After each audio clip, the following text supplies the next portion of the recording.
My name is Claire. And on April 18th, I learned exactly how dangerous it can be when a spoiled heir thinks the world owes him obedience. It started like any other Thursday morning.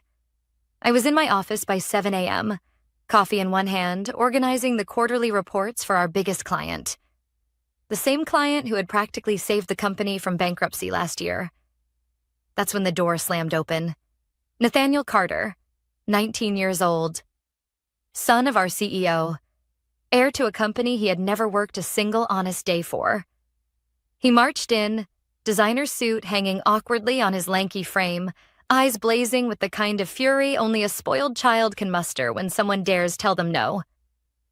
"You think you can ignore me?" he barked, slamming his fist on my desk. "When I give an order, you follow it." I stayed seated, calm, professional. "Nathaniel, I don't take orders from interns." His face turned red. "I'm the future CEO. You'll regret this."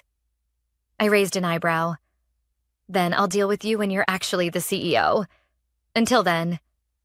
I gestured politely toward the door. "Please leave my office." I knew brushing him off like that would come back to bite me. I just didn't expect it to be that same night. Let me take you back a few months before that morning. When our CEO, Richard Carter, announced his son would be joining the company for experience, most of us assumed Nathaniel would spend a few weeks shadowing departments before getting bored and vanishing back to whatever luxury resort he'd crawled out of. We were wrong. Nathaniel was handed the title of Junior Operations Director, a title I'd earned after 5 years of blood, sweat, and late nights, with no actual qualifications and no understanding of how our company worked. And somehow, in his mind, that meant I was supposed to take orders from him. At first, I played along. I corrected his mistakes quietly. I fixed his disastrous proposals before they reached clients. I even covered for him when he missed deadlines. Why? Because I valued my career. Because I believed in this company. And maybe because I thought he'd grow up. I was wrong about that too. The breaking point came 2 weeks before that Thursday morning. Nathaniel barged into my office, tossed a file on my desk, and said, "Fire the Johnson team. They annoyed me." The Johnson team, my team, had just secured a $3.5 million contract for the company. "I'm not firing anyone because they annoyed you," I said, keeping my voice calm. His response? "I'll tell my father you refused a direct order." I met his gaze without flinching. "Go ahead." He stormed out. I thought that would be the end of it. I thought his father would knock some sense into him. But I'd underestimated how far entitlement would go. On the night of the annual spring gala, I was representing our international clients, the same division I'd built from scratch over 6 years. Everything felt perfect. The venue glittered. The investors were pleased. For a moment, I let myself believe hard work actually counted for something. And then, my phone buzzed. One text. From Richard Carter. "Claire, please come to my office first thing tomorrow morning." I felt my stomach twist. I barely slept that night. By 7:30 a.m., I was standing in front of Richard's desk. He wouldn't meet my eyes. "Claire, I'm afraid I have to." But before he could finish, I leaned in. "Check your inbox first." His face went deathly pale. Because what he didn't know? I'd been documenting everything. Richard Carter stared at his screen like it was a live grenade. The color drained from his face. He clicked once, twice. Opened the folder I'd quietly sent him the night before. Inside were 43 forwarded emails. Every single one from Nathaniel. Some were laughable, some borderline illegal. There was Nathaniel ordering departments to falsify delivery reports, Nathaniel demanding the finance team adjust numbers to make his forecasts look good, Nathaniel emailing me directly with gems like, "Just do what I say or I'll make sure you're out."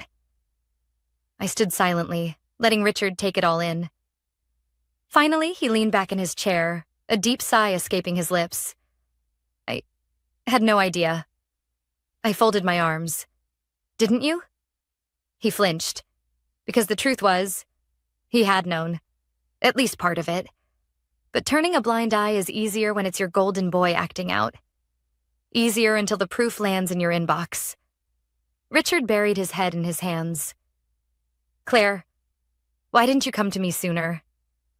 I kept my voice level. Because I thought this company believed in merit. And because I didn't want to be the reason your family imploded. He looked up, eyes sharp with something between guilt and fear. My board can never see this. I gave him a hard look. I'm not here to threaten you, Richard. I'm here because your son walked into my office yesterday morning and demanded I fire a team that just saved you $3.5 million. And when I refused, he promised to destroy my career. I paused, letting that sink in. I came here because I won't let a 19-year-old brat treat people like garbage while you look the other way. For a moment, the only sound in the room was the low hum of the air conditioner. Then Richard whispered, "What do you want?" I smiled, just slightly. I want my career. I want the Johnson team protected. I want this nonsense to stop before it blows up in your face. And Nathaniel? That's your problem. I left Richard's office with my heart pounding. It wasn't about revenge, not yet. It was about justice, about making sure hard work still mattered. But by Monday morning, I realized Nathaniel wasn't going to let it go. It started with whispers, emails I was suddenly left off, meetings rescheduled without me, budget approvals delayed, the subtle art of corporate sabotage. I caught Nathaniel smirking outside a strategy meeting I'd been excluded from. He actually winked at me. Here's the thing about entitled people like Nathaniel. They think power is a game they can rig.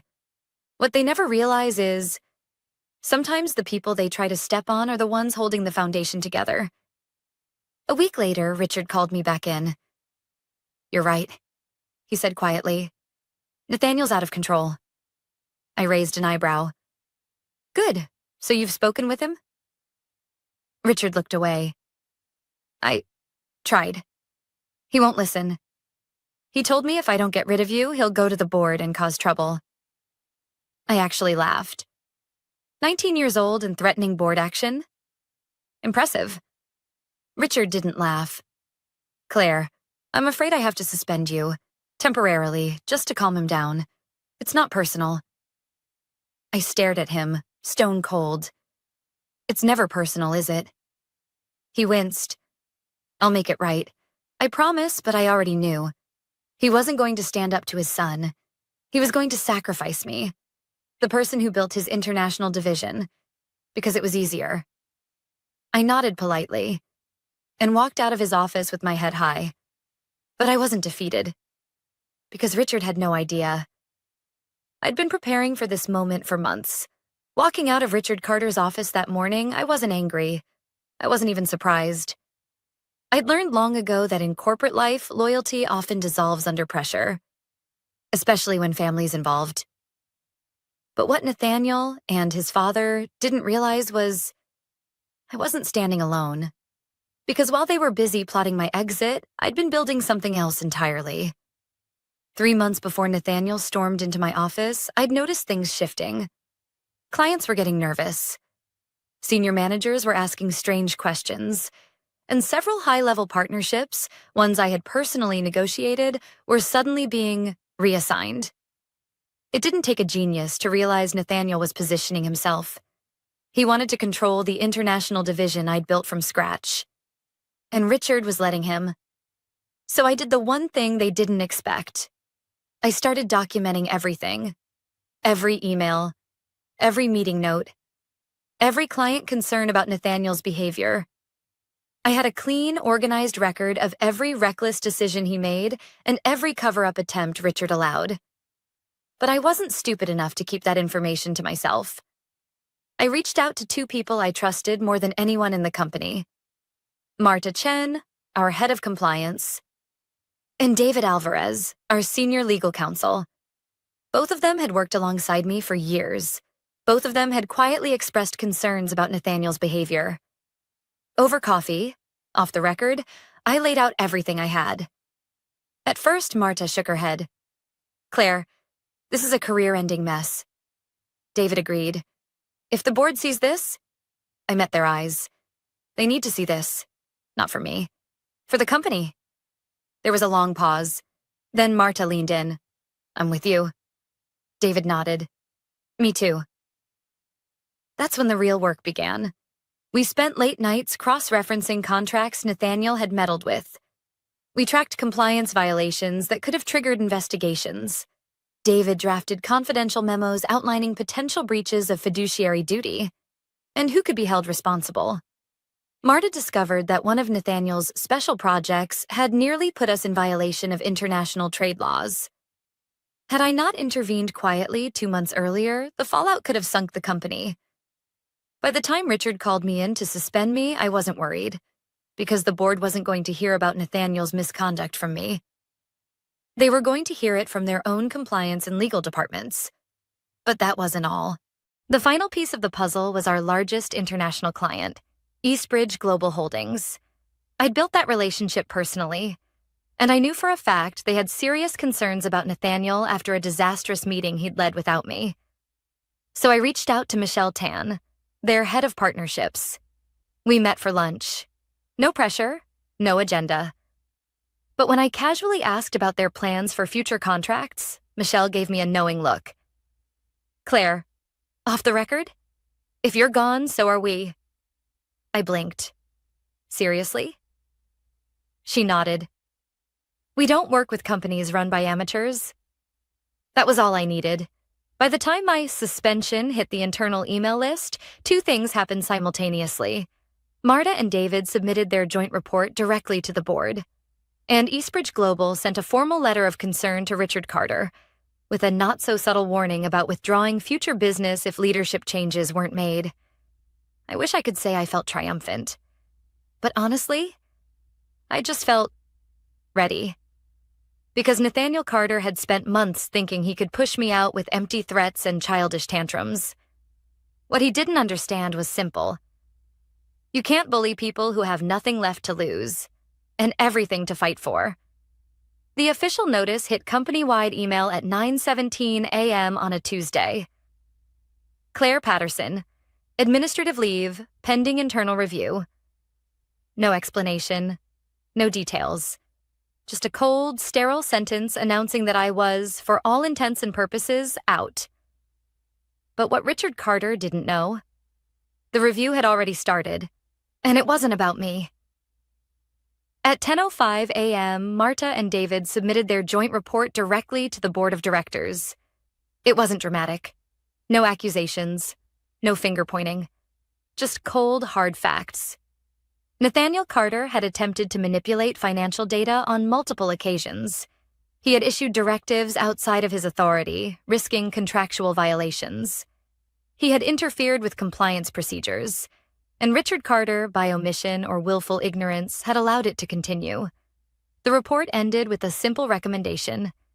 We advise immediate review of leadership accountability and potential breaches of fiduciary duty. By 11:30 a.m., the boardroom was in lockdown. I wasn't there, of course, but Marta kept me updated via text. Richard looks like he's aged 10 years in an hour. Nathaniel tried to blame you, didn't go well. Board isn't buying it. They want answers. I read every message with a strange sense of calm. I hadn't leaked anything to the board myself. I hadn't gone public. I didn't have to. The truth had its own way of rising. Around 2 p.m., Richard called me. I let it go to voicemail. He tried again. By the 3rd call, I picked up. Claire, I think we need to talk. I let him sweat for a moment. About my suspension? He exhaled sharply. About everything. We met in his office late that afternoon. For once, Nathaniel wasn't hovering in the background. Richard looked hollow. The confident CEO mask was gone. The board wants to meet with you tomorrow morning, he said quietly. I nodded. And? He hesitated. They've asked for Nathaniel's immediate resignation, and for me to step down temporarily pending review. I didn't flinch. Sounds appropriate. Richard gave me a bitter smile. You really did it. You destroyed him. I met his gaze steadily. I didn't destroy anyone. Nathaniel did that himself. I just refused to cover it up. For a moment, I thought he'd explode, but instead, he slumped forward. "You were the best we had," he whispered. "I should have backed you." I stayed silent, because in that moment, there was nothing left to say. The next morning, I walked into the boardroom I'd never been invited to before. 12 directors, cold eyes, serious faces. But when I sat down, something shifted. They didn't grill me. They didn't accuse. They asked for my perspective. And I gave it to them. Professionally, calmly, backed with facts. I told them about the deals I'd negotiated, the partnerships I'd protected, the risks I'd mitigated that Nathaniel's recklessness had created. I watched as heads nodded around the table. By the end of that meeting, the chairman leaned forward.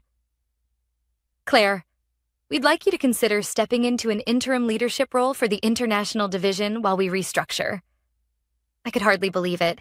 I wasn't just reinstated, I was promoted. But even as I shook hands and smiled politely, a part of me stayed guarded. Because promotions come and go. Titles shift. Power is temporary. But respect? That's earned. And it's the one thing Nathaniel Carter would never get back. 2 weeks after that board meeting, Nathaniel Carter was gone. No farewell email. No announcement. Just gone. I heard whispers he'd been shipped off to manage family investments overseas. In other words, they banished him quietly to avoid scandal. And Richard Carter? He stepped down voluntarily, citing personal reasons. The company's internal memo thanked him for his service and highlighted his commitment to future transition efforts. Corporate speak for, "We won't fire you publicly if you disappear quietly." On my first official day as interim director of international operations, I walked past Nathaniel's old corner office. Empty. Just a nameplate lying on the desk.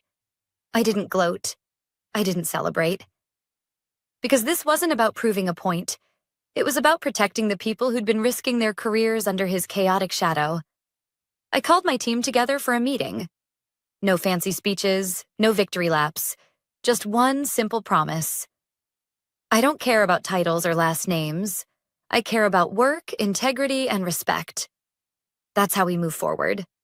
Together. And for the first time in weeks, I saw real relief on their faces. A month later, Eastbridge Global renewed their contract. Not because we begged them, but because Michelle Tan called me personally and said, "We want to work with leaders who know what they're doing. That's you." Other clients followed. Deals started closing again. Stability returned. The company didn't just recover, it started thriving. Then came the final twist. The board invited me for a private dinner. I wasn't sure what to expect. But sitting there, across from people who once viewed me as just another department head, I realized something had changed. They weren't looking at me as a placeholder anymore. They were looking at me as a leader.